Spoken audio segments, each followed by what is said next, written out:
This week it is about praying without ceasing. That's what we want to talk about. 1 Thessalonians 5:17. And again, I want to remind you that the reason I bring these things up for you to do is because I want you to become aware of yourself, to pay attention to yourself, and to get to know yourself, because the only way you're going to know the truth is to know thyself. And a lot of people don't know themselves. I'm discovering myself, and it's amazing what I didn't know. And I thought that I knew. You know, I spent, up until the last 25 years, I spent all my life thinking I knew what the Bible was saying because I understood the definition to the words of the Bible. You know, if it says, pray without ceasing, for example, then you say, okay, well, I know what ceasing means. It means don't stop. All right? And so it must mean that all the time I need to be praying, but I thought to myself, I can't be praying all the time because I'm going to be with a crowd, I'm going to be at work, and, you know, how am I going to be praying all the time, right? And then someone said, well, some years ago, someone said, well, what he mean is you pray in tongues. You ever heard that? Praying in tongues? You heard of it at least, right? And what that is that you just be mumbling it out, making a weird noise without words, and supposedly God knows what you're talking about. You have no clue. But I said, well, I can't do that at work either, because I used to work for a hospital in a medical transcribing department, and there was a Christian woman in there who used to pray in tongues, and she would be at work while we were working, and she'd be making that noise, and we thought it was weird. We were like, be cracking up, right?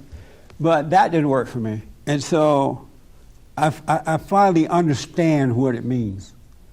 And so when I ask you to do these things, it's not because I want to present myself as being smarter and all that kind of stuff. I just see how revelation is being revealed to me, and it's in all of us to receive that, and I want you to have that. So that's why I ask you to do these things. It's not a contest.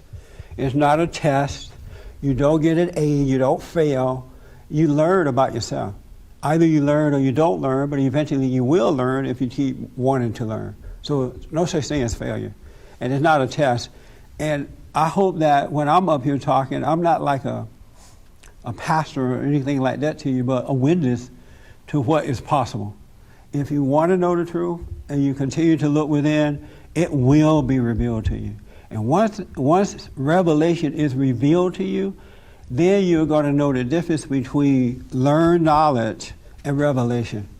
You would know, then you won't be deceived by what Satan is trying to tell you in your head. You won't be deceived by that, because most people do not recognize the voice of God.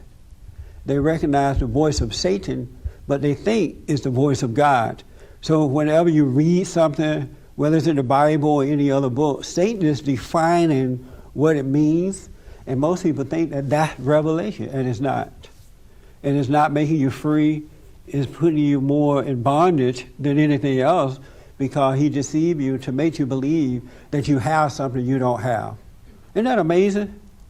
And I have to tell you, once you get hung up on words, it's over for you. Words can get in our way and destroy us. And most people are being destroyed by words in their imagination. They believe the lie. Did you do it? You know, did you pray without ceasing this week? First of all, I don't know what that means. So I asked, that's what I realized, that I don't know what it means to pray without ceasing. When did you realize you didn't know what it means? Right now or no, the week? Throughout the week. And did you try to pray without ceasing? I asked God to show me how to pray without ceasing. And what did he say? Well, the only thing the only thing I found out was that I don't know what it means. Uh-huh. And it was apparent the depths of what I don't know. So God was like, go sit down, you don't know what it means. Yeah, basically. That was interesting, just to know that what I don't know. And I don't know what it means to pray without ceasing. So prior to being aware of that this week, did you know that you didn't know? No, I thought I knew how to pray. Oh, okay. I was doing the meditation and all that stuff. See, this is why that's why I give these things out, because you're going to see what you don't know. And all along you thought you did know it. I had a little bit of a benefit listening to all of you guys' answers. I didn't get your instruction. I really enjoy your instructions, by the way. I think that is one of your gifts, is that your ability to give. The moment I started coming to your service, is that you gave these sound, and look forward to your instructions, by the way, because I did practice them as I best realized can. later that what I'm doing is not new either, because Paul and all those guys encouraged people to pray. They gave them things to remember to do and to, stuff like that. So it's not new. I just didn't know it until I read it in the Bible. For more information or to purchase a copy of this show, visit us on the web at www.bondinfo.org or call 1-800-411-BOND.